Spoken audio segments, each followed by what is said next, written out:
see them today, so hopefully they'll stay up for us. I think they're still watching. Awesome. So as I was explaining earlier, these large bass fish, they don't often have the desire to chase after these living sardines because they're already getting fed food that is staying still in the water column. It's not moving around. And we keep them filled to the gills, so they don't really have the desire to chase down these sardines anyways. Occasionally, do we get an overachiever who wants to pick off a sardine that will leave the school? Well, yes, the key is low predation, not no predation. Now, I have to address the schooling behavior. It is absolutely mesmerizing to look at. A lot of people ask me, how is this even possible? How are they moving like this and being so synchronized, almost like a living machine? So I'm going to answer those questions right now. So what you're seeing, this is a defense mechanism. Fish will school like this to make themselves look larger and to confuse their predators. Because dolphin fish and tuna, they're visual predators. So if they want to hunt down a sardine, they need to do it one at a time. They need to pick one sardine from the school and follow it before they can gobble it up. And so if you don't believe me that this is an effective defense mechanism, out in the wild, these sardines can live into their 20s. And if you still don't believe me, we're going to play a little game. So I want us all to pretend that we're hungry tuna and pick out one sardine from the school and see if you can follow it for just 5 seconds. All right, do we all have our sardine? I'm going to start counting. And 1, 2, 3, 4, and 5. Okay, raise your hand if you still have your sardine. Everyone can raise their hand. Look at me. Now look back. Where's your sardine now?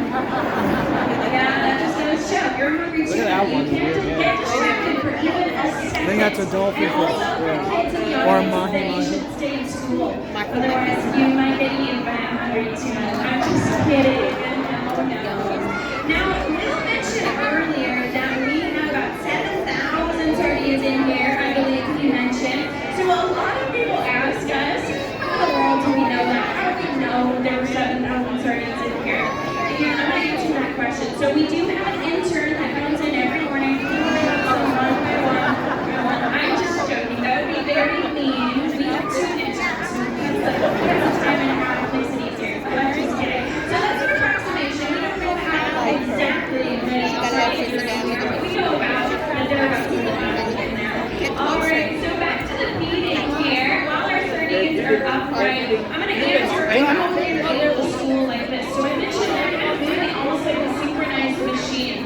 Well, the way they're able to do that is they have a special sensory organ on their bodies that allows them to actually know pressure changes and vibrations in the water. And when those things change, they are able to react to that. So at all times, because of that sensory organ on their bodies, if the fish to the left and right I'll sit here and help you. then they are able to know, okay, I should move too.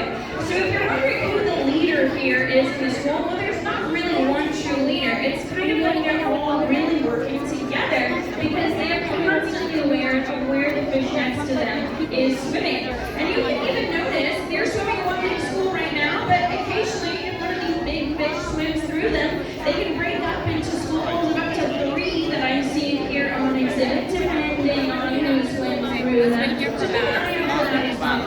Now, I feel like I can't really talk about Caribbean, but I'm also talking about the very street that we're all sitting and standing on right now, Cannery Road. For those of you who are new to this area, if you don't know why this street is called that, well, okay, when it was first settled, this was considered the sardine capital of the world. It was famous for its fishing industry, and all of the restaurants and shops on this street, before there were restaurants and shops, they were sardine memories.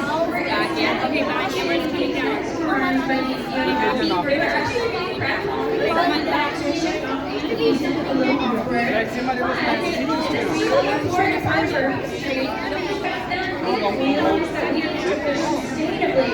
And so these sardines were fish research to be so helpful that we shared it with the public. So this is completely public now. And so I have a ton of little pamphlets that you can use if you're interested in grabbing one so you can figure out where your own seafood comes from. It works like a stoplight system. So any animal you find in that green column, that's being fished really sustainably out in the wild. They've got a strong population, they're healthy. Those fishing industries are using the prepper gear, which doesn't damage the habitat or catch a lot of other things in their nets chats as well. If you find it in the red column, that's something that maybe you want to wait a little while before you order it at a restaurant or buy it at a grocery store. All right, so folks, now I do want to point out to you that Will from the top has now come down to greet all of you. He can't see and hear you this time. So if you have any further questions for any of us, feel free to come on up and ask. We love to chat. And if you want to grab a Seafood Watch pamphlet as well. But in the meantime,